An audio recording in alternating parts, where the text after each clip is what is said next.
नमस्कार मित्रांनो, मागच्या लेक्चर मध्ये आपण लॉ ऑफ मोशनचा पहिला पार्ट बघितला. आता आपण बघणार आहोत त्याचा पुढचा भाग. चला तर सुरुवात करूया.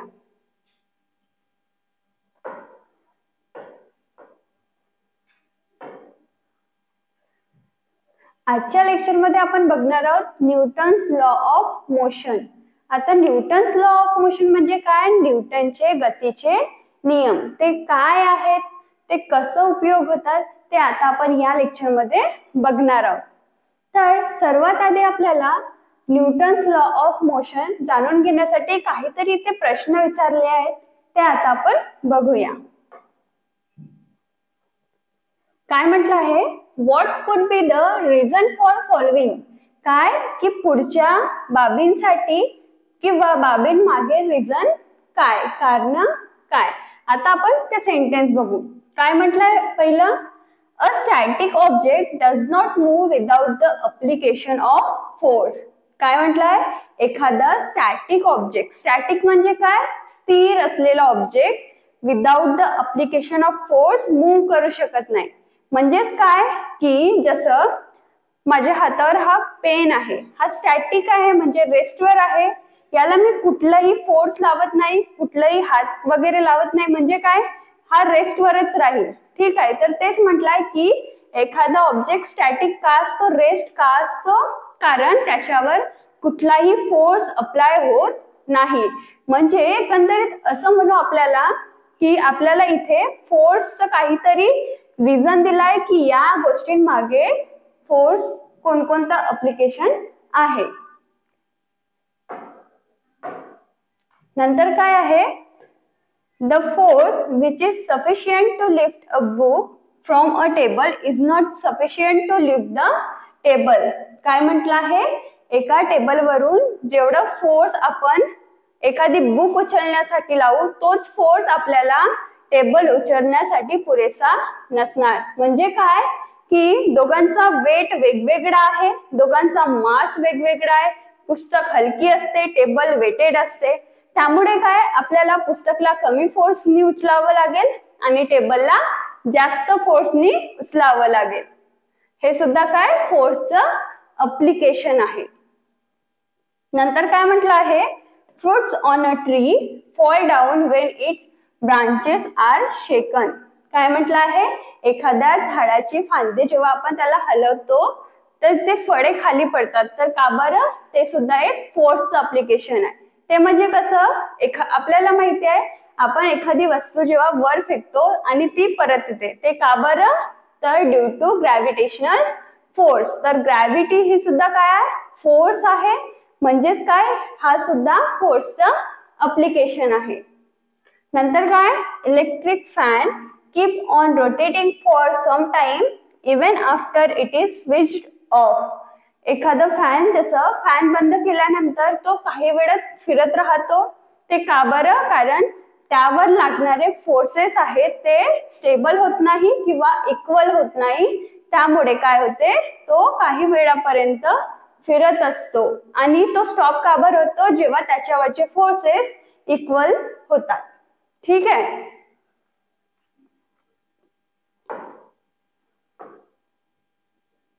नंतर काय म्हटलं आहे?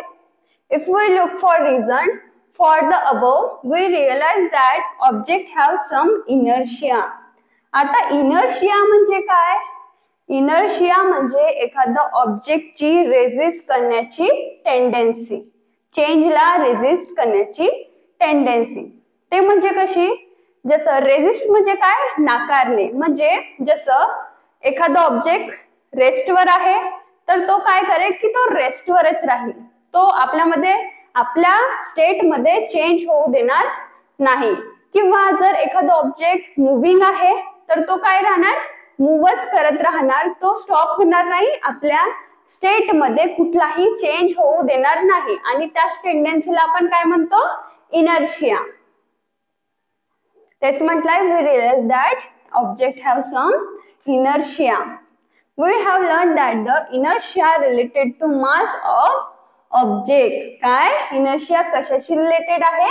Mass of object. म्हणजे आपण असं म्हणू शकतो की ज्या ऑब्जेक्टचा जास्त मास आहे त्याच्यामध्ये जास्त इनर्शिया, त्याच्यामध्ये जास्त टेंडन्सी असेल चेंजला रेजिस्ट करण्याची.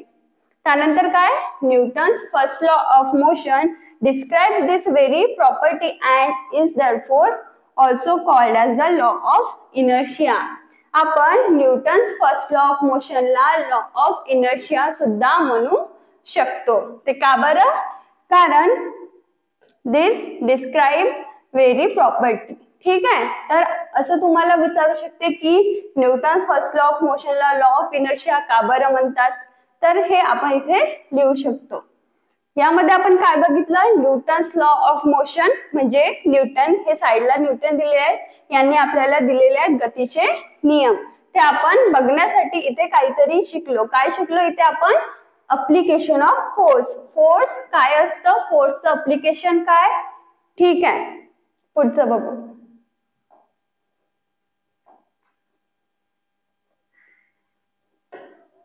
नंतर आहे Newton's first law of motion. आता हे शिकण्यासाठी पण आधी आपण काहीतरी बघू. काय? फोर्स. फोर्स काय असतं? एखादा ऑब्जेक्ट पुल करण्यासाठी, पुश करण्यासाठी, किंवा आपण जर चालत आहोत, रेस्टवर आहोत, कोणत्याही स्टेटमध्ये आहोत तरी पण फोर्स हा लागतोच. ठीक आहे, तर फोर्स मध्ये पण दोन टाइप असतात, बॅलन्स अँड अनबॅलन्स. आता बॅलन्स शब्दावरून आपल्याला काहीतरी समजत आहे काय, की जसं आपण भाजीपाला घ्यायला जातो, ती काय करते, त्या तराजूमध्ये एका साईडला भाजी ठेवते, एका साईडला वजन ठेवते, आणि जे दोन्ही जेव्हा बॅलन्स होतात तेव्हा काय होते, ते आपल्याला देऊन देते. म्हणजे काय, की ते दोन्ही फोर्स किंवा दोन्ही साईड इक्वल करते, तर त्यालाच काय म्हणू, बॅलन्स कंडिशन. तसंच आता बॅलन्स फोर्स म्हणजे काय होईल, की एखाद्या ऑब्जेक्टवर जर दोन फोर्सेस लागत असतील तर ते जे एकतर इक्वल अमाऊंटचे असतील. ठीक आहे, आणि अनबॅलन्स म्हणजे काय होईल, की ते इक्वल अमाऊंटचे असणार नाही. तर यासाठी आपल्याला, आपण नेहमी हा गेम खेळलेला आहे काय, टग ऑफ वॉर. काय असते याच्यामध्ये, एक रस्सी असते, दोन टीम असतात, जसं इथे दाखवलंय, ही टीम, आणि दोन्ही साइडने आपण तिला ओढत असतो. तर यामध्ये काय होते, ज्या टीमकडे जास्त फोर्स, म्हणजे जे टीम जास्त फोर्सने आपल्याकडे ओढते त्या साइडला आपण चालले जातो. म्हणजेच काय, की जो रोप आहे, जी काही रस्सी आहे आपली, ती कोणाकडे जाते, ग्रेटर फोर्स कडे. ठीक आहे, हा कशाचा एक्झाम्पल आहे, अनबॅलन्स फोर्स. ते म्हणजे कसं, कारण जर यांनी जास्त फोर्स, या टीमनी जास्त फोर्स लावून त्यांना ओढलं, म्हणजे काय, इकडे जास्त फोर्स झाला आणि तिकडे कमी फोर्स. आणि अनबॅलन्स फोर्स म्हणजेच काय होते, अनइक्वल फोर्स.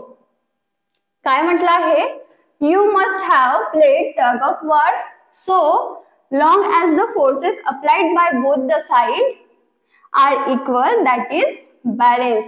जर हे दोन्ही टीम सेम फोर्सनी ओढत आहेत त्यांना काय म्हणू आपण, बॅलन्स कंडिशन. नंतर the centre of rope is static in spite of applied forces. काय म्हटलं आहे, जो रोपचा सेंटर आहे तो काय राहणार, स्टॅटिक राहणार, जिथे आहे तिथंच राहणार, जर हे दोन्ही सेम अमाउंट फोर्स लावतील. पण जेव्हा फोर्सेस अनइक्वल होतील, अनइक्वल म्हणजे अनबॅलन्स होतील, तर काय होईल, centre of rope greater force कडे जाईल. तेच लिहिलंय, unbalance a net force get applied in the direction of greater force and the centre of rope shift in that direction. कोणाच्या डायरेक्शन मध्ये, ग्रेटर फोर्सच्या. ठीक आहे, हे झालं आपल्याला बॅलन्स अँड अनबॅलन्स फोर्स काय असतं ते समजायचं होतं. यावरून आपल्याला आता न्यूटनचा जो फर्स्ट लॉ आहे तो बघायचा आहे.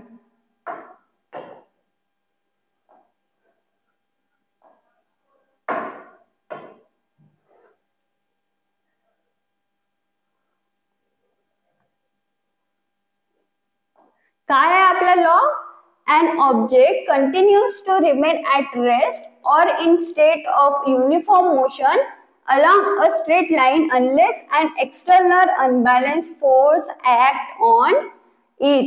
काय म्हटलं आहे, एखादा ऑब्जेक्ट जर रेस्ट मध्ये आहे तर तो काय आहे, रेस्ट मध्येच राहण्याचा प्रयत्न करेल, आणि जर एखादा ऑब्जेक्ट मुव्हिंग आहे तर तो काय मुव्हिंगच राहण्याचा प्रयत्न करेल. कुठपर्यंत, जोपर्यंत त्याच्यावर कुठलाही एक्सटर्नल अनबॅलन्स फोर्स ऍक्ट होत नाही. बघा इथे आलाय अनबॅलन्स फोर्स. अनबॅलन्स म्हणजे काय, अनइक्वल. तर जर समजा साइडच्या इमेज मध्ये बघा, हा बॉल इथे ठेवलेला आहे, हा काय रेस्टवर आहे. आता हा रेस्टवर का बरं आहे, कारण याच्यावरचे जे फोर्सेस आहेत ते बॅलन्स आहेत. ठीक आहे, इथे काय लिहिलं आहे, an object at rest will remain at rest unless a net force act on it. मग काय म्हटलं आहे नेक्स्ट मध्ये, याला आपण या साइडनी फोर्स दिला. ठीक आहे, फोर्स दिल्यामुळे काय झालं, तो या साइडला शिफ्ट होत आहे. म्हणजे काय, एखादा ऑब्जेक्ट तो स्टॅटिक राहील कुठपर्यंत, जोपर्यंत त्याच्यावर कुठलाही एक्सटर्नल अनबॅलन्स फोर्स ऍक्ट होत नाही. इथे आपला बॅलन्स फोर्स आहे त्यामुळे तो रेस्टवर आहे. इथे आपण काय केलं, अनबॅलन्स केलं फोर्सला, त्यामुळे काय होत आहे, हा मोशन मध्ये येत आहे. तर हे आपला फर्स्ट लॉ ऑफ मोशन आहे. काय आहे, an object continue to remain at rest or in a state of uniform motion along a straight line unless an external unbalanced force act on it. हा लॉ तुम्हाला जशास तसा लिहायचा असतो paper मध्ये. इथे आपण जसं और आहे तर अँड करू शकत नाही. तुम्हाला from starting to ending same law लिहायचा असतो. आणि लॉ लिहिताना आपण काय करायचं, जसं इथे हे ब्रॅकेट कॉमा दिले आहे तसंच आपल्याला सुद्धा पेपर मध्ये लिहायचं आहे. ठीक आहे. नंतर काय म्हटलं आहे, when an object is at rest or in uniform motion along a straight line it does not mean that no force is acting on it.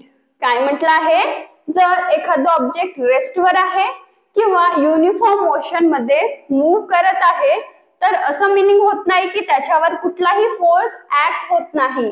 म्हणजे काय होईल, जर एखादा ऑब्जेक्ट रेस्टवर पण आहे तरी पण त्याच्यावर फोर्स अप्लाय होत आहे, पण तो काय आहे, बॅलन्स आहे. आणि जर युनिफॉर्म मोशन मध्ये आहे तेव्हा पण काय, तो बॅलन्स आहे. त्यामुळे आपल्याला असं वाटतं की त्यावर कुठलाही फोर्स अप्लाय होत नाही, पण ऍक्च्युअल मध्ये त्यावर खूप सारे number of force acting on it, but they cancel one another so that the net force is 0. ते एकमेकांना कॅन्सल करतात आणि म्हणून त्याचा नेट फोर्स काय असतो, 0 असतो. Newton's first law explain the phenomena of inertia. आपण मागे बघितलं न्यूटन फर्स्ट लॉ ला काय म्हणतात, लॉ ऑफ इनर्शिया. तर इथे तेच लिहिलंय की न्यूटनचा फर्स्ट लॉ एक्सप्लेन करतो phenomena of inertia. That is the inability. बघा इथे आपल्याला इनर्शियाची डेफिनेशन दिलेली आहे. काय आहे, the inability of an object to change its state of motion on its own. तेच काय आहे, inability. Inability of object to change its state of motion. पुढे काय म्हटलं आहे, it also explain the unbalanced forces which causes a change in the state of an object at rest or in uniform motion.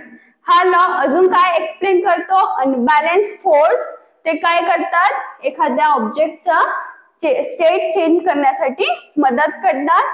All instances of inertia are example of Newton's first law of motion. काय आपण सरळ भाषेत म्हणू की जे example Newton's law of motion, first law of मोशनचे आहेत तेच कशाचे आहे, लॉ ऑफ इनर्शियाचे. ठीक आहे, हे झालं आपलं law, Newton's first law of motion. हे झालं की एखादा ऑब्जेक्ट जर रेस्टवर आहे तरी पण त्याच्यावर फोर्स लागत आहे, आणि जेव्हा मुव्हिंग आहे तेव्हा सुद्धा फोर्स लागत आहे. आणि आपण यावरून सांगू शकतो की Newton's first law of inertia का बरं म्हणतो, कारण तो it explain the phenomena of inertia. ठीक आहे, पुढे वळूया.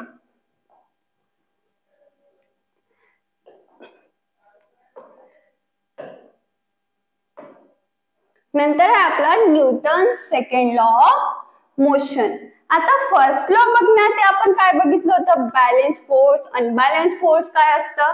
आता तसंच सेकंड लॉ बघण्याआधी आपण सुद्धा काहीतरी टर्म बघणार आहोत जे आपल्यासाठी नवीन आहे. ते काय आहे, the effect of one object striking another object depend both on the mass of former object and it's velocity. काय म्हटलं आहे, स्ट्राइक म्हणजे काय, आपण म्हणू जसं एखादा बॉल आपण भिंतीला मारतो तो काय होते, त्याला जाऊन स्ट्राइक करते. तर यामध्ये काय म्हटलं आहे, स्ट्रायकिंगचा जो इफेक्ट आहे तो कोणाकोणावर डिपेंड आहे, मास ऑफ फॉर्मर ऑब्जेक्ट पहिल्या ऑब्जेक्ट वर म्हणजे बॉलने आपण त्याला मारत आहोत तेव्हा, आणि त्या बॉलची वेलॉसिटी किती आहे त्यावर सुद्धा त्या स्ट्रायकिंगचा इफेक्ट डिपेंड असतो. This means that the effect of force depend on property related to both mass and velocity. आपण असं म्हणू शकतो की force depends on property related to what, mass and velocity. This property was termed momentum by Newton. Momentum term सुद्धा कोणी दिली आहे आपल्याला, न्यूटननी. तर मोमेंटम काय होईल, the property related to both mass and velocity of striking object. काय आहे momentum, product of mass and velocity. ठीक आहे, आपल्याला सेकंड लॉ मध्ये हेच बघायचं आहे की एखादा ऑब्जेक्ट जेव्हा स्ट्राइक करतो तर काय होते, त्याचा इफेक्ट कोणाकोणावर डिपेंड असते, त्या ऑब्जेक्टच्या मासवर आणि त्या ऑब्जेक्टच्या वेलॉसिटीवर. जसं साइडला आपल्याला इमेज दिलेली आहे, हे काय आहे आपला सेकंड लॉ. लॉ काय आहे, the amount of acceleration of body is proportional to acting force inversely proportional to mass of body. हा आता आपण समोर बघणार आहोत.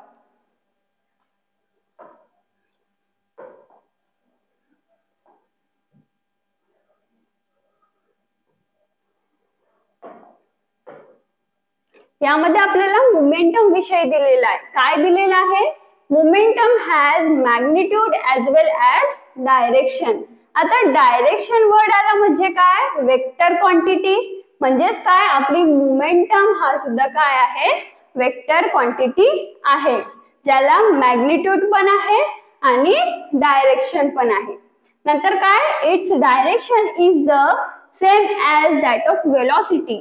काय म्हटलं आहे, याची मोमेंटमची डायरेक्शन काय असणार, जिकडे वेलॉसिटीची डायरेक्शन आहे तिकडे.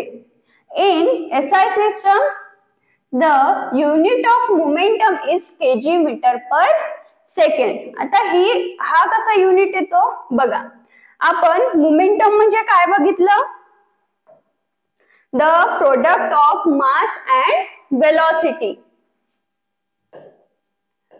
P for momentum, product of mass and velocity. आता मासचं युनिट काय आहे, केजी. ठीक आहे, केजी किंवा ग्राम, तर आपण इथे घेऊ केजी.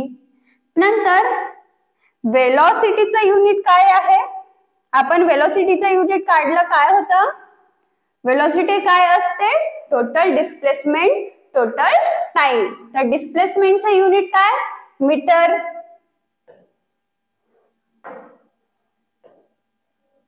आणि आपलं मीटर पर सेकंड. वेलॉसिटीचा युनिट काय, metre displacement upon time, metre per second. म्हणजेच आपलं मोमेंटमचा युनिट काय झालं, केजी मीटर पर सेकंड.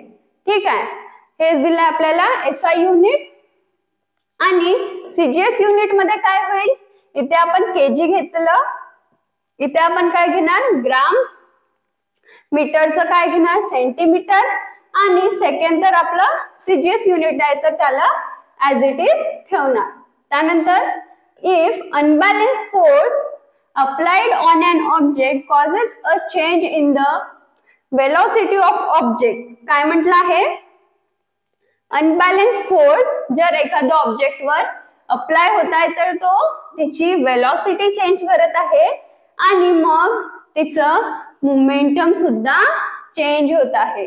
म्हणजे काय की जर वेलॉसिटी चेंज होत आहे म्हणजेच मोमेंटम सुद्धा चेंज होत आहे. कारण आपण बघितलं मोमेंटम म्हणजे काय असतं, product of mass and velocity. नंतर the force necessary to cause a change in the momentum of an object depends upon the rate of change of momentum. काय म्हटलं आहे, फोर्स काय आहे, the rate of change of momentum. आता rate of change of momentum म्हणजे काय, आपण मोमेंटमला कशाने डिनोट करतो, पी ने. आता rate of change of momentum म्हणजे काय, rate of change of momentum म्हणजे मोमेंटम डिवायडेड बाय टाइम असं आपण म्हणू. आणि मोमेंटम म्हणजे काय होतो, product of mass and velocity by time. आता हा वेलॉसिटी बाय टाइम कशाचा फॉर्म्युला आहे, ऍक्सिलरेशन. ऍक्सिलरेशन काय असतं, the rate of change of velocity. म्हणजेच काय, आपलं force equal to mass into acceleration. यावरून येतो फोर्स इक्वल टू ma. आपल्याला इथे फोर्सचा फॉर्म्युला मिळाला काय, फोर्स इक्वल टू ma. ते कसं आलं, फोर्स काय होतो म्हणत आहे इथे, the rate of change of momentum, momentum by time. आणि मोमेंटम काय होतो, product of mass and velocity v by T a. म्हणजेच काय, फोर्स इक्वल टू ma. नंतर काय म्हटलं आपल्याला, मोमेंटमची डेफिनेशन दिलेली आहे. काय आहे, मोमेंटम कशाने डिनोट करतो, capital P. Momentum is the product of mass and velocity of an object. P equals to m into v. Momentum is vector quantity. आपण बघितलं कारण तिला डायरेक्शन आहे. नंतर आहे Newton second law of motion. आपल्याला इथे सेकंड लॉ दिलेला आहे. काय आहे, the rate of change of momentum is proportional to the applied force and the change of momentum occurs in the direction of force. काय म्हटलं आहे, the rate of change of momentum is proportional to the force. आपण बघितलं कारण फोर्सच काय होतं, rate of change of momentum and the change of momentum occur in the direction of force. आणि जो काही मोमेंटम मध्ये चेंज होतो तो कशाच्या प्रोपोर्शनल आहे, कशाच्या डायरेक्शन मध्ये आहे, फोर्सच्या. नंतर काय म्हटलं आहे, suppose an object of mass m has an initial velocity u. When a force F is applied in the direction of its velocity for time t, its velocity become v. आता आपल्याला याचा एक्सप्रेशन बघायचं, तो आपण समोर बघूया.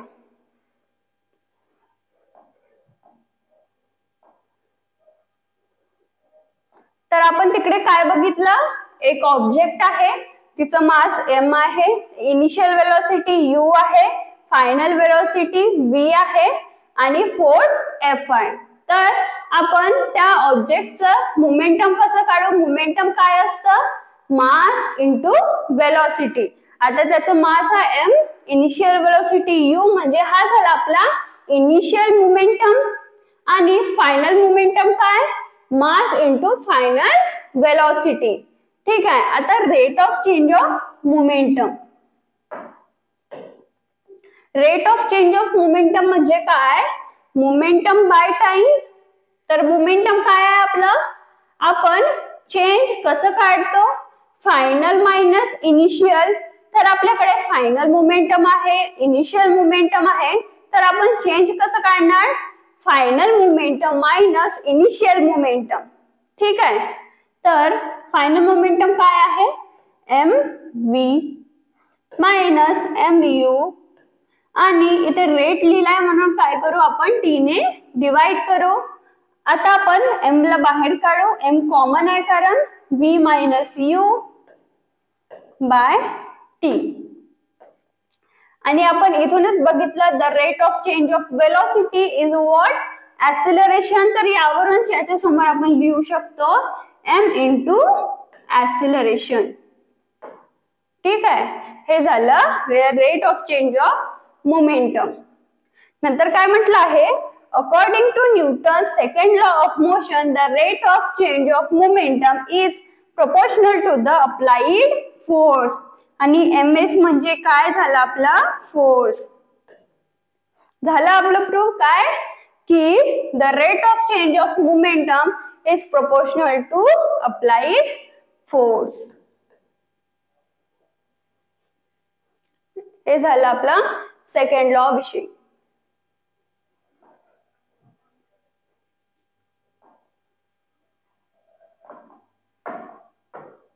नंतर काय म्हटलं आहे, consider two object having different masses which are initially at rest. काय म्हणत आहे, दोन ऑब्जेक्ट कन्सिडर करा डिफरंट मासचे, ते काय आहे इनिशियली रेस्टवर आहे. The initial momentum for both is 0. आता मोमेंटम 0 का बरं आहे, कारण ते रेस्टवर आहे आणि रेस्टवर म्हणजेच काय, तिची वेलोसिटी काय आहे 0 आहे आणि 0 नी मल्टिप्लाय केल्यानंतर काय येईल व्हॅल्यू 0. म्हणून मोमेंटम दोघांचं पण काय आहे 0. आपण असं कन्सिडर करू, दोन बॉल आहेत, हे दोन्ही वेगवेगळ्या मासेसचे बॉल आहेत, यांचं इनिशियल मोमेंटम काय आहे 0. नंतर काय, suppose a force F act for time t on both objects. The lighter object start moving faster than the heavier object. काय म्हटलं आहे की जो लाइटर ऑब्जेक्ट आहे, लाइटर बॉल आहे, तो त्याला फोर्स लावल्यानंतर तो जास्त जोराने धावेल किंवा जास्त जोराने मूव्ह करेल दॅन द हेवियर ऑब्जेक्ट. का बरं असं होईल, कारण आपण मोमेंटमचा फॉर्म्युला काय बघतो, मोमेंटम कशामुळे येतं, आपण जेव्हा मूव्ह करतो.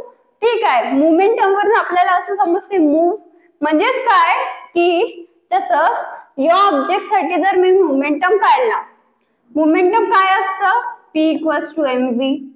आता याचा मास कमी आहे म्हणजेच काय वेलोसिटी जास्त, म्हणजे याला फोर्स कमी लागणार. तर याला जेव्हा सेम अमाउंटचा फोर्स या दोघांवर पण अप्लाय करू तर छोटा ऑब्जेक्ट जास्त फास्टली मूव्ह करेल आणि हेवियर ऑब्जेक्ट स्लोली मूव्ह करेल. ठीक आहे, however from the above formula we know that the rate of change of momentum that is f in the both object is same.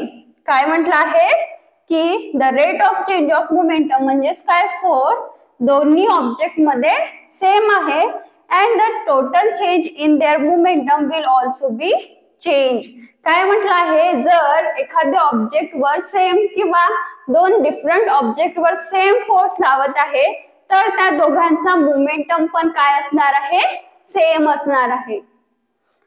Thus, if the same force is applied on different object, the change in momentum is the same. ठीक आहे, हे झालं momentum बद्दल. आता बघू आपण, in SI system the unit of force is what, Newton. आपला फोर्सचा SI unit काय आहे, न्यूटन.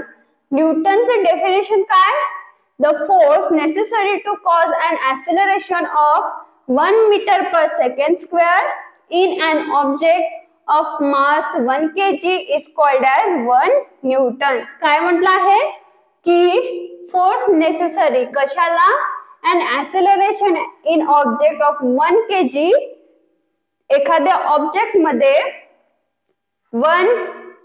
1 मीटर पर सेकंडचा ऍक्सेलरेशन आहे, त्याचा मास 1 kg आहे, तर त्याला पुश करण्यासाठी किंवा मूव्ह करण्यासाठी जो काही फोर्स लागेल तो म्हणजे काय होईल 1 न्यूटन. आता 1 न्यूटन म्हणजे काय, 1 kg × 1 metre per second square. कारण फोर्स म्हणजे काय असतं, फोर्स इक्वल टू ma.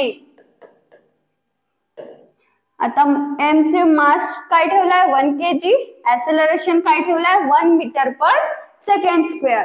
नंतर काय म्हटलं आहे in CGS system the unit of force is dyne. काय आहे आपलं CGS unit of force dyne. डायनची डेफिनेशन काय the force necessary to cause and acceleration of 1 centimetre per second. इथे मीटर पर सेकंड होतं कारण हे एसआय सिस्टम आहे, इथे सेंटीमीटर पर सेकंड आहे कारण हे सीजीएस युनिट आहे. In an object of 1 gram is called as 1 dyne. ठीक आहे, हे झालं आपलं युनिट्स कशाचे फोर्सचे. एसआय युनिट काय आहे न्यूटन आणि सीजीएस युनिट काय आहे डायन. ठीक आहे, चला तर पुढे वळूया.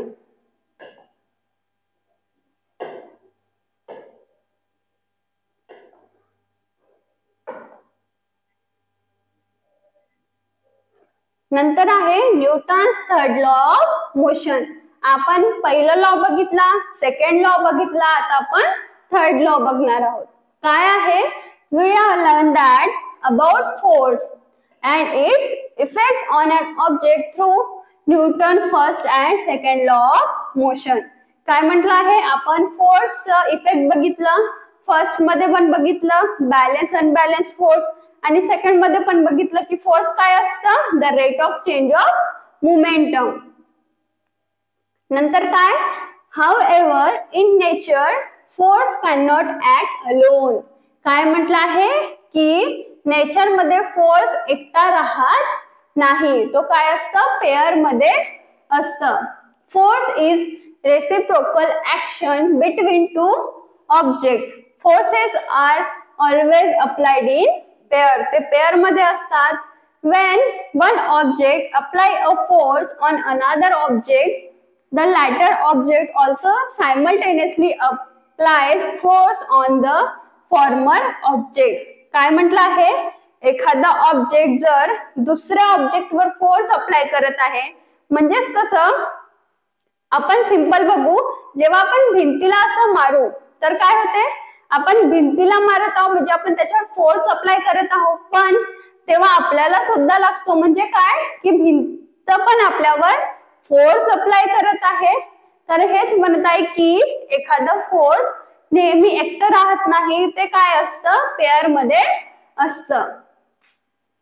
The forces between the two object are always equal and opposite. म्हणजे काय जर मी जेवढ्या न्यूटननी फोर्स मारला तेवढाच फोर्सनी तो रिटर्न येणार.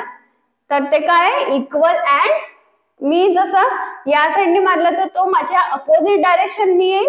म्हणजेच काय दोन्ही ऑब्जेक्ट मधलं फोर्स इक्वल असतं, पण काय असतं अपोजिट डायरेक्शन मध्ये असतं.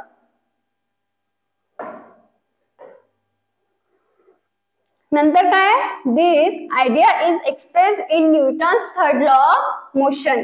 हेच आपल्याला थर्ड लॉ ऑफ मोशन मध्ये बघायचं आहे.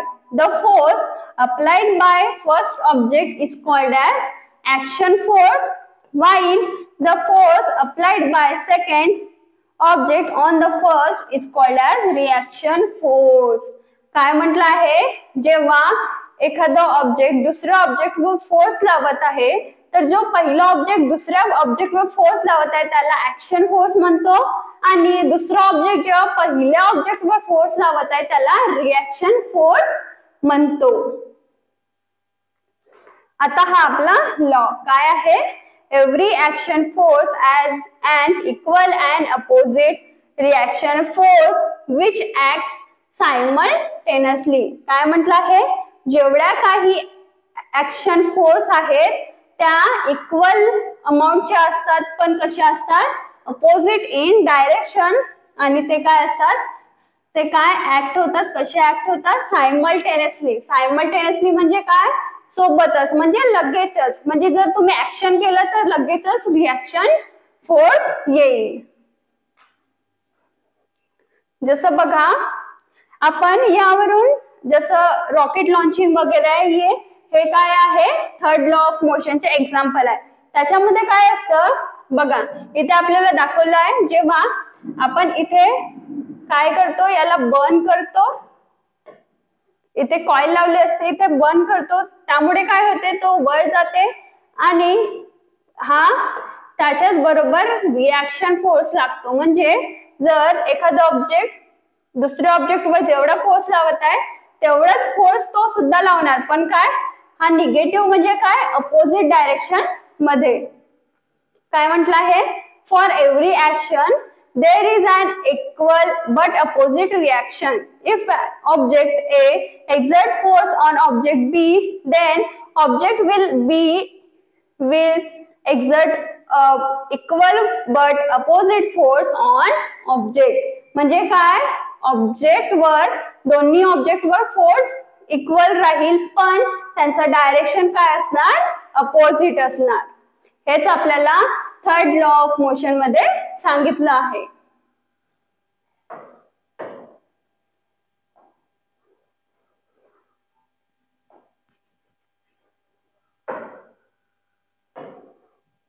नंतर काय म्हटलं आहे, action and reaction are term that express force. काय म्हटलं आहे, आपण जे ऍक्शन रिॲक्शन टर्म यूज करत आहोत ते कशाला एक्सप्रेस करत आहे, फोर्सला. म्हणजे ऍक्शन फोर्स, रिॲक्शन फोर्स असं. नंतर काय म्हटलं आहे, दिस फोर्सेस ऍक्ट इन पेअर. ते पेअर मध्ये असतात. One force can not exist by itself. तो एकटं राहत नाही. Action and reaction force act simultaneously, ते सोबतच अप्लाय होतात.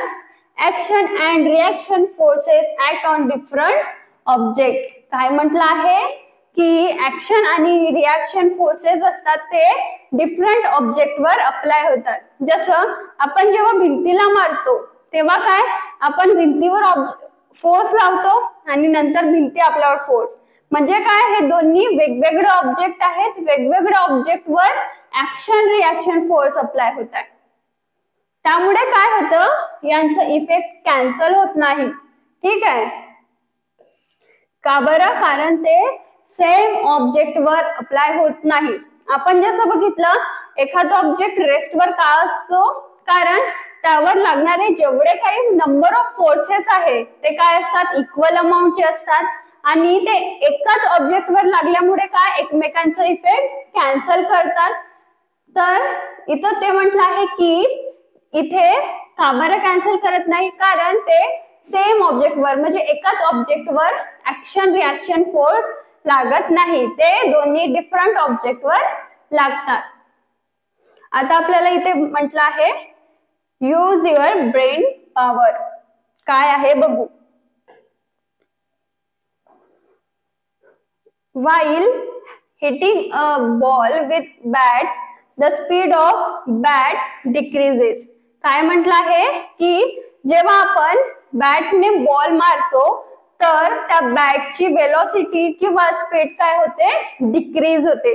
ते का बरं, जसं तुम्ही खूपदा अनुभवलं असेल, आपण जेव्हा बॉल मारतो तेव्हा काय करतो, त्या बॅटची एनर्जी म्हणू किंवा कायनेटिक एनर्जी काय करतो, आपण त्या बॉलला मारण्यात लूज करतो.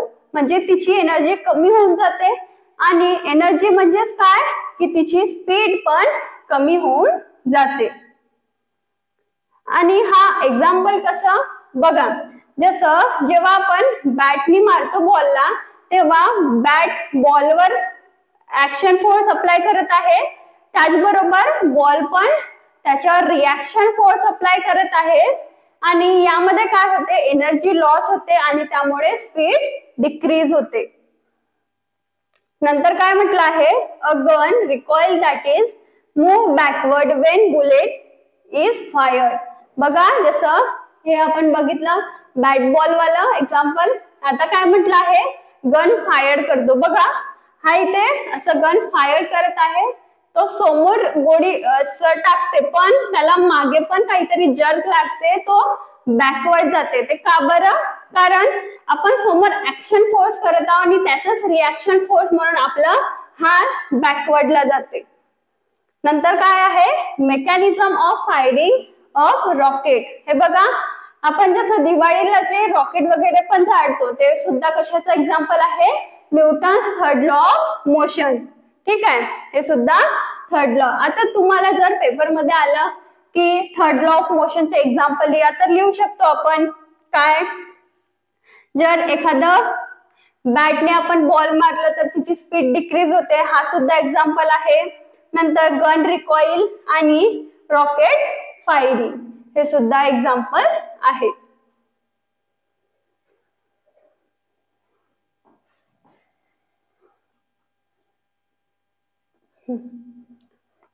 आता आपण बघणार आहोत law of conservation of momentum.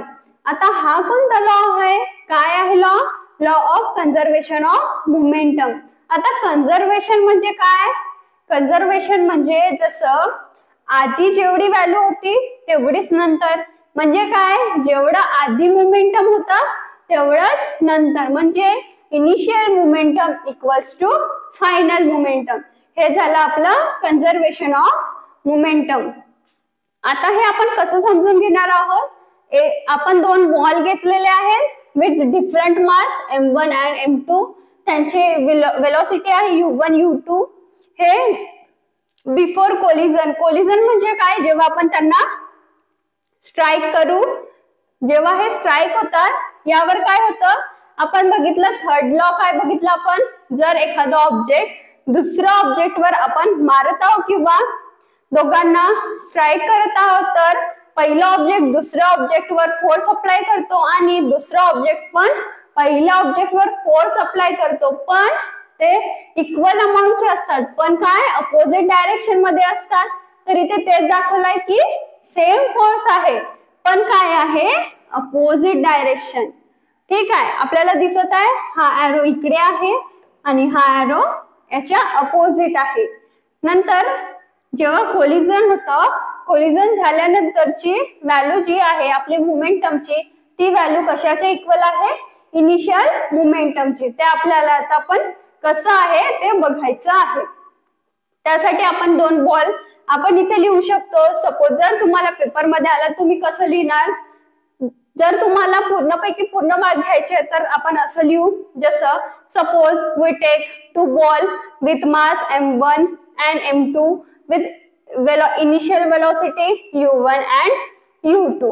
ठीक आहे, तर आपल्याला असं वर्डिंग मध्ये लिहावं लागते. आपण इथे लिहूया, suppose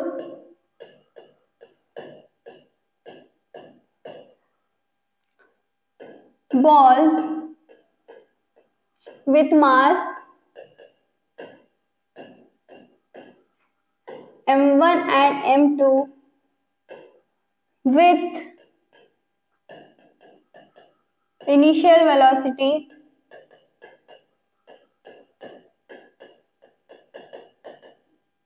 u1 and u2 respectively. ठीक आहे, आणि मग जेव्हा याच्यामध्ये कोलिजन होतं, कोलिजन झाल्यानंतर काय होतं, यामध्ये आपण थर्ड लॉ लावू. थर्ड लॉ काय आहे आपला, की जेव्हा दोन ऑब्जेक्ट स्ट्राइक करतात तर त्यामध्ये ऍक्शन रिएक्शन फोर्स लागतो, तो सेम अमाउंटचा असतो, पण काय असतं फरक, ते डिफरंट डायरेक्शन म्हणजे अपोजिट डायरेक्शन मध्ये असतं. तर आपण इथे लिहू की आपला कोलिजन झालेला आहे, कोलिजन झाल्यानंतरची आपली कंडिशन काय, की दोन्ही फोर्स सेम आहेत पण काय आहे, अपोजिट डायरेक्शन मध्ये. आता आपण इनिशियल मोमेंटम साठी F1 घेऊ, फायनल मोमेंटम साठी F2 घेऊ. ठीक आहे, आपला इनिशियल मोमेंटम काय होईल, मोमेंटम काय असतं, मास इंटू वेलोसिटी. तर आपलं इनिशियल मोमेंटम म्हणजे P1 काय होईल, m1 u1. ठीक आहे, आणि फायनल मोमेंटम काय होईल, m2 v2. तर आता झालं हे आपलं F1 equals to minus of F2. आता फोर्स म्हणजे काय बघितलं आपण, सेकंड लॉ मध्ये बघितलं आपण, the rate of change of momentum is what, force. आता फोर्स म्हणजेच काय, ma. Force m1 a1 minus of m2 a2. ठीक आहे, आता ऍक्सेलरेशन काय असतं, the rate of change of velocity. Rate of change म्हणजे काय, final velocity minus initial velocity bye time. आता जेव्हा आपण इनिशियली बघू तर इनिशियल कंडिशन मध्ये आपला आपण जेव्हा पहिल्या बॉलसाठी फर्स्ट बॉलसाठी बघू तर यामध्ये v1 मायनस u1 होईल आणि सेकंड बॉलसाठी बघू तेव्हा v2 मायनस u2 येईल. तर यामध्ये लिहू आपण m1. a1 काय येईल? a1 म्हणजे काय आपण फर्स्ट बॉल साठी लिहित आहोत, तर आपण फर्स्ट बॉल मध्ये काय लिहू? v1 minus u1 bye t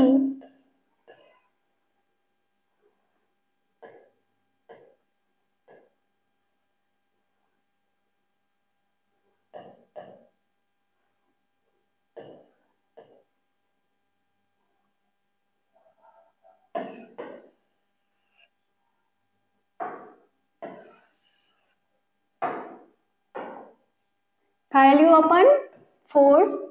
जेवढा पहिल्या बॉलनी फोर्स अप्लाय केला तेवढा सेकंड बॉलनी पण फोर्स अप्लाय केला. काय आहे? Force second ball applied by is in the opposite direction of F1. ठीक आहे. आता आपण लिहू m2 a2 equals to minus of m1 a1. ठीक आहे. आणि ऍक्सेलरेशन काय आपलं? v minus u by t. इथे लिहू आपण फायनल ऍक्सेलरेशन किंवा सेकंड बॉल साठी काय? v2 minus u2 by t equals to m1 आणि a1 काय लिहू आपण? v1 minus u1 bye t. ठीक आहे. हे झालं आपलं फोर्स. फोर्स काय लिहिलं आपण? ma नंतर जर आपण सेकंड बॉल साठी लिहिलं, सेकंड बॉलचं ऍक्सेलरेशन लिहिलं, फर्स्ट बॉलचं मास लिहिलं, फर्स्ट बॉलचं ऍक्सेलरेशन लिहिलं. ठीक आहे. आता आपण आपल्याला असं दिसत आहे या साइडला पण टी आहे, या साइडला पण टी आहे, तर हे काय होणार? कॅन्सल. म्हणजे आपल्याकडे काय उरलं? m2 v2 minus u2 equals to m1 v1 minus u1. ठीक आहे. आता आपण याला सिम्प्लिफाय करू.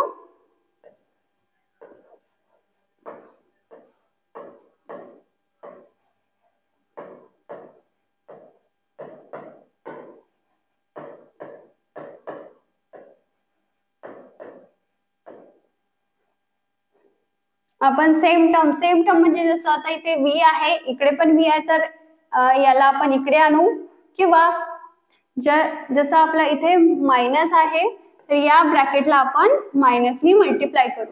त्यानंतर याची व्हॅल्यू काय? मायनस m1 v1 ते इक्वल टू साइनच्या अपोजिट डायरेक्शन मध्ये आले तर हा जसं मायनस मध्ये आहे तर इकडे काय होईल? प्लस. म्हणजे m2 v2 plus m1 v1 equals to हा मायनस मायनस काय होतं? प्लस. म्हणजे m1 u1 इकडे मायनस आहे, हा m2 u2 इकडे गेल्यानंतर प्लस m2 u2. हे झालं आपलं law of conservation of momentum. काय आहे? m2 v2 plus m1 v1 equals to m1 u1 plus m2 u2.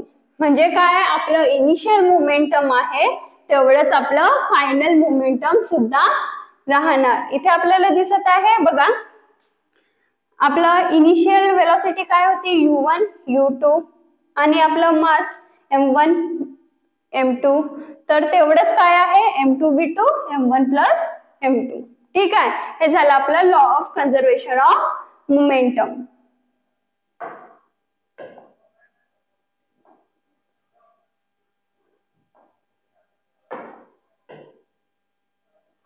यानंतर काय म्हटलं आहे?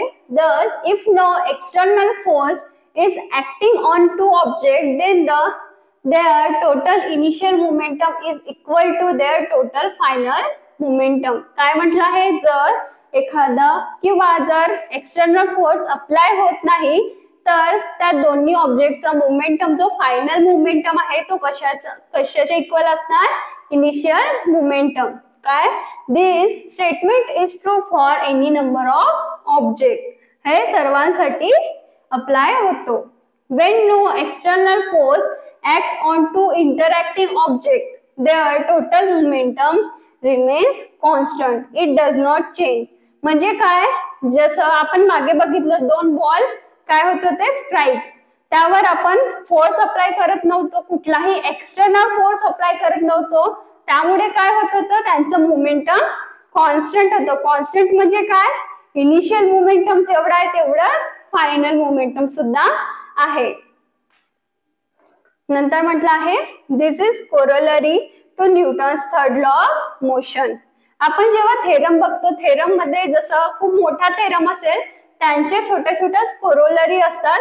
तर काय म्हटलं आहे, हा जो momentum law of conservation of momentum आहे हे कोरोलरी आहे कशाची, न्यूटन्स थर्ड लॉ ऑफ मोशनची.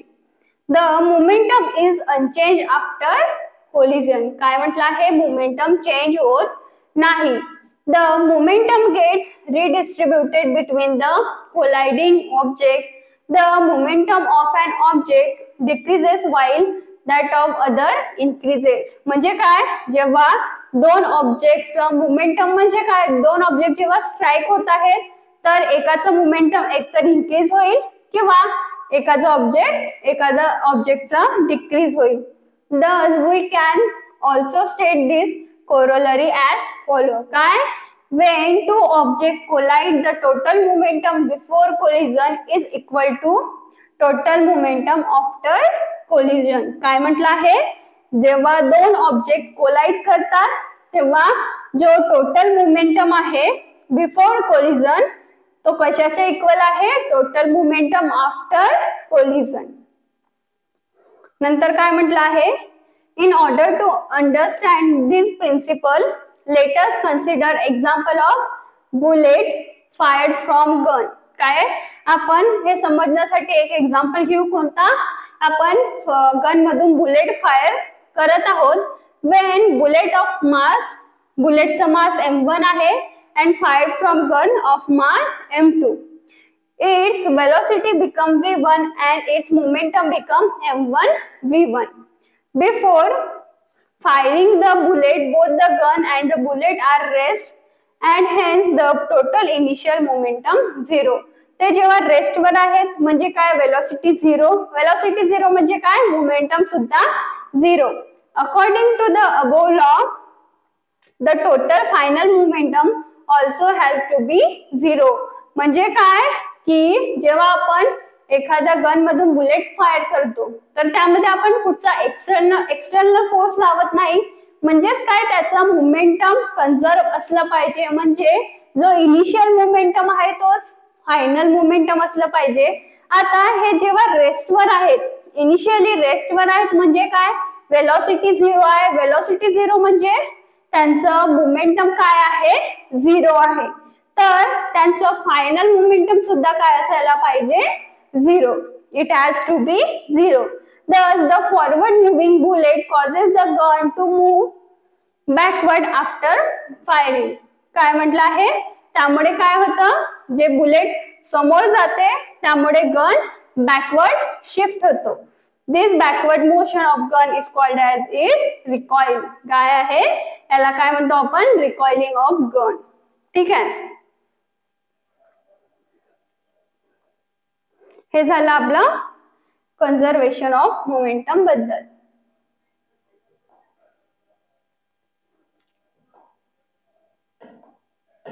नंतर काय आहे, as the mass of gun is much higher than the mass of bullet. काय म्हटलं आहे, जेव्हा एखाद्या गनचं मास बुलेट पेक्षा जास्त आहे, the velocity of gun is much smaller than velocity of bullet. काय म्हटलं आहे की त्या गनची वेलोसिटी काय असणार, कमी असणार. आपण बघतो जर एखादा ऑब्जेक्ट लहान आहे, जसं छोटा बॉल आहे, त्याला आपल्याला कमी फोर्स लावावा लागतो जास्त दूर जाण्यासाठी. त्याचबरोबर जर आपण मोठा ऑब्जेक्ट घेतला, मोठा बॉल घेतला तर काय होतं, त्याला आपल्याला फोर्स जास्त लावावा लागतो. ठीक आहे, कशामुळे, त्याचा मास जास्त असल्यामुळे. The magnitude of momentum of bullet and that of gun are equal. काय म्हटलं आहे, दोघांचं मॅग्निट्यूड आहे काय आहे, same. The direction are opposite. त्यांची डायरेक्शन काय आहे, opposite. Thus the total momentum is constant. Total momentum is also constant during launch of rocket. हा सुद्धा आपल्याला एक्झाम्पल मिळाला कशाचा? Conservation of momentum. काय? Launch of rocket. आता आपण बघणार आहोत आपले न्यूमरिकल्स. Solve example. काय पहिलं example? The mass of cannon is 500 kg and it's recoil with a speed of 0.25 meter per second. What is the momentum of the cannon? काय आहे? एक कॅनन आहे. कॅनन म्हणजे काय? जे आपण गोळ्या बारूद जेव्हा उडवतो त्याला काय म्हणतो आपण? कॅनन. त्याचा मास दिलाय आपल्याला 500 kg and its recoil with velocity speed 0.25 meter per second. आणि याचा आपल्याला मोमेंटम विचारलाय. आता इतकं इझी आहे. काय आहे? मोमेंटम काढायचं आहे. मास दिलेला आहे, वेलोसिटी दिलेला आहे, त्या आपण काढूया. सर्वात आधी न्यूमरिकल्स लिहिताना आपण काय लिहितो? Given data. गिवन डाटा म्हणजे काय? आपल्याला क्वेश्चन मध्ये काय काय दिलेलं आहे.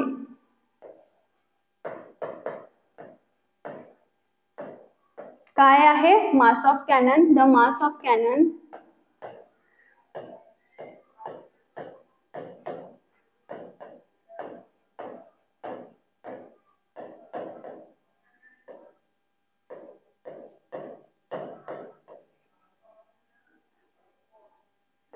स्पीड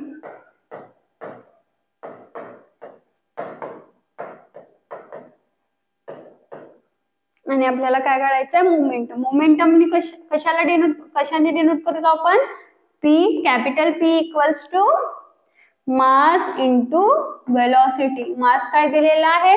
500 kg आणि वेलोसिटी काय दिलेली आहे? 0.25.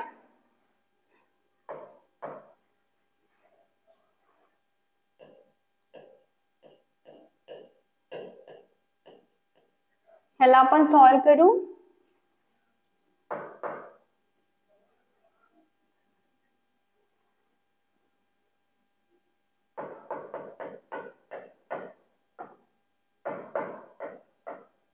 काय आला आपला answer?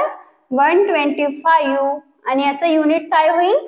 KG metre per second. तर आपला मोमेंटम काय झाला?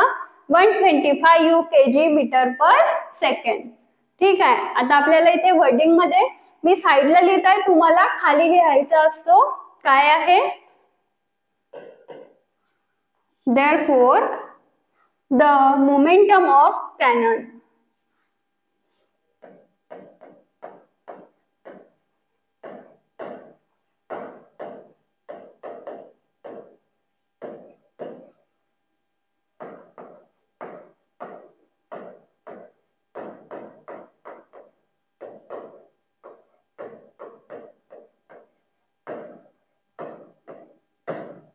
ठीक आहे. हा झाला आपला न्यूमेरिकल.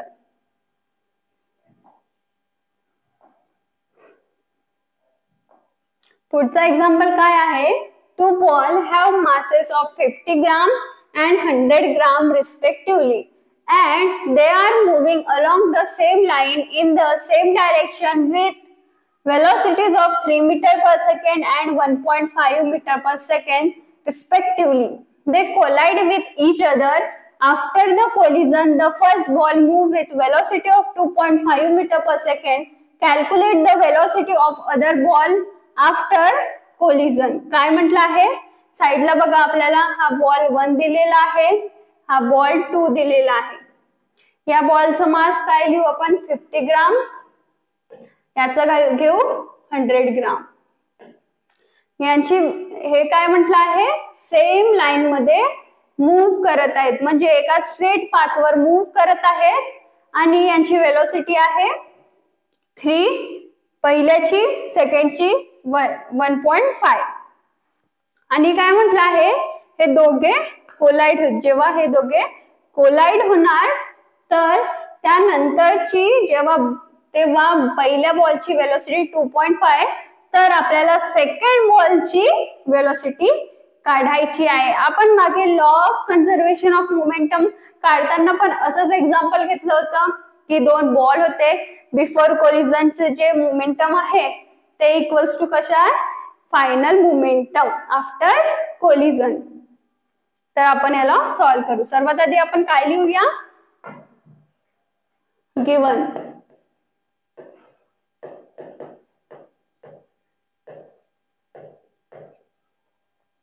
टू बॉल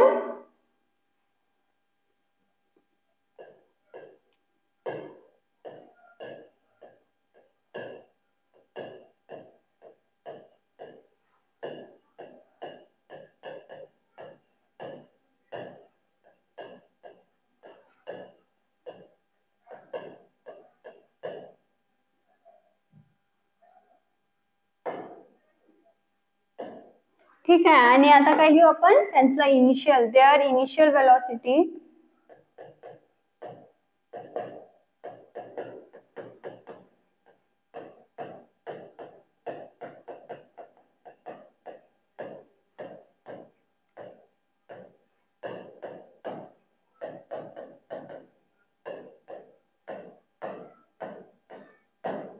ठीक आहे. आणि आपल्याला काय दिलेली आहे, फर्स्ट बॉलची फायनल वेलॉसिटी.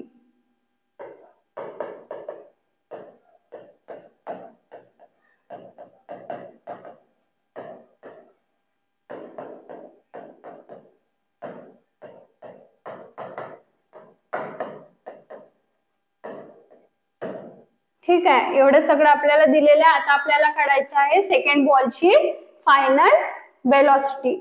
आता आपण इथे कोणता लॉ लावू, आपण जो लॉ बघितलं ज्यामध्ये काय होतं, दोन बॉल कोलाइड होत होता आणि त्यांचा मोमेंटम काढत होतो. काय होतं आपलं लॉ,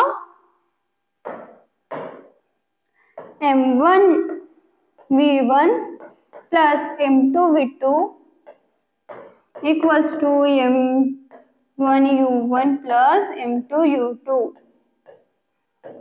हा झाला आपला law of conservation of momentum. आता यामध्ये आपण पुट करू. v म्हणजे काय असतं, फायनल वेलोसिटी, u म्हणजे इनिशियल वेलोसिटी, हा v2 म्हणजे काय आहे, सेकंड बॉल, हे आपल्याला फाइंड करायचं आहे. आपण इथे आता व्हॅल्यू पुट करूया. m1 ची व्हॅल्यू काय आहे, 50 ग्राम. आता आपण याला सीजीएस युनिट, हे सगळं सीजीएस युनिट मध्ये दिलेलं आहे, आपण याला एसआय युनिट मध्ये कन्वर्ट करू. ते कसं करणार, जसं इथे 50 ग्राम दिलेला आहे,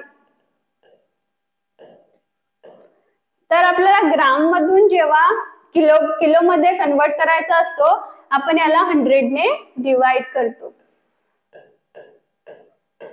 100 ने डिवाइड केल्यानंतर याची व्हॅल्यू काय येईल, हा 0 इथे 0.005, सॉरी 0.05.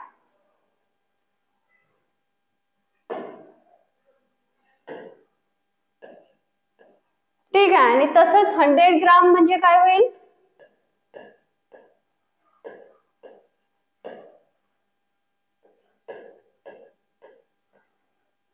काय होईल, हे 0.1 किलोग्राम.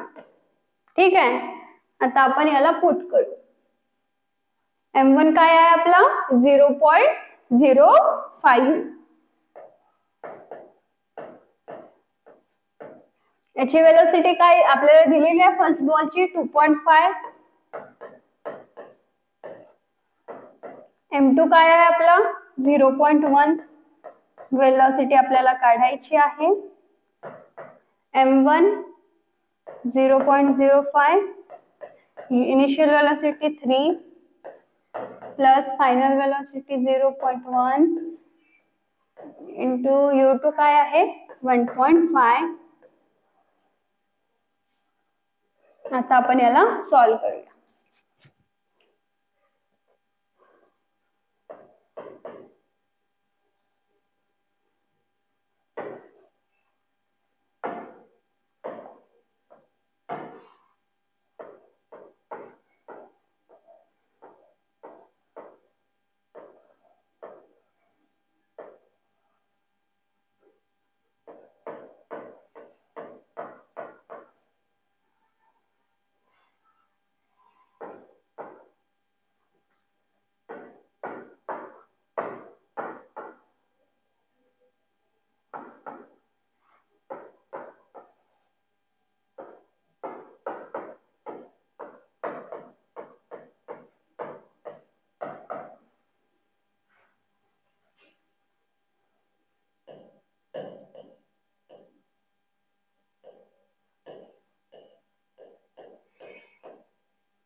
तर आपण जेव्हा याला सॉल्व करू तेव्हा आपला आन्सर काय येत आहे, याला सॉल्व केल्यानंतर 0.15,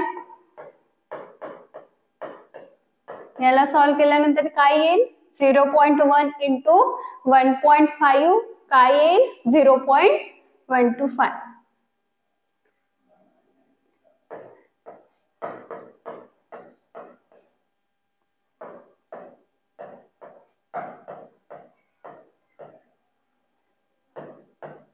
आणि हे काय होऊन जाईल 0.1 into 1.5 0.15.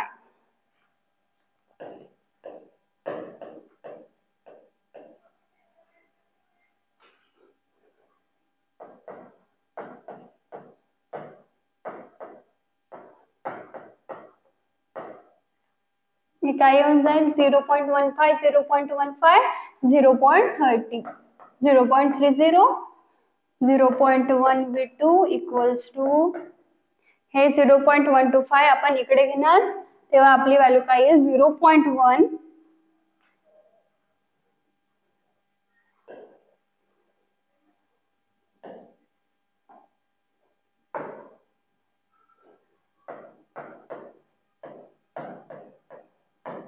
0.1 v2 equals to 0.3 minus काय आहे 0.125.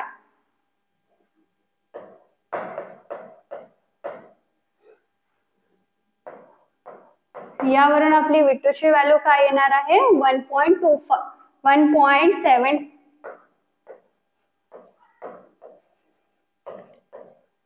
ही झाली आपली v2 ची व्हॅल्यू.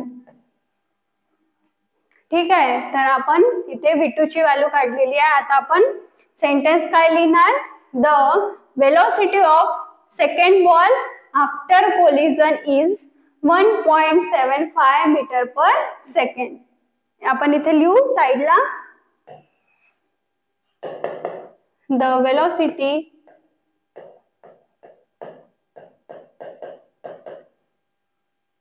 of second ball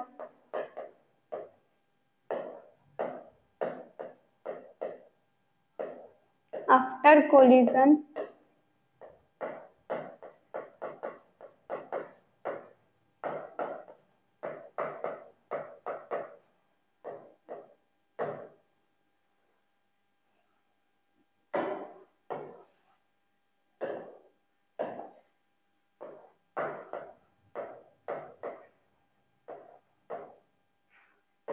ठीक आहे. हे झालं आपला न्यूमेरिकल. अशा प्रकारे तुम्हाला हे दोन्ही चॅप्टर मधले न्यूमेरिकल आहे, असेच तुम्हाला एक्सरसाइज मधले न्यूमेरिकल सॉल्व करायचे आहेत. कशा प्रकारे, आधी गिवन लिहायचं आहे, मग तुम्हाला मेथड लिहायची आहे. आणि जर समजा इथे आपण काहीतरी यूज करत आहोत, आपण इथे लिहू शकतो की आपण लॉ ऑफ कन्झर्वेशन ऑफ मोमेंटमचा यूज करत आहोत, तर ती सुद्धा आपण इथे लाईन लिहूया.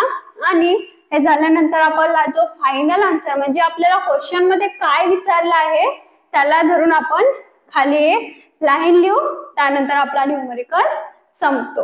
मित्रांनो, तुम्हाला आमचा आजचा लेक्चर आवडला असेल तर व्हिडिओला लाईक करा आणि असेच उपयोगी व्हिडिओज बघण्यासाठी चॅनलला सबस्क्राईब करा. चला तर पुन्हा भेटूया पुढच्या लेक्चर मध्ये. तोपर्यंत बाय बाय.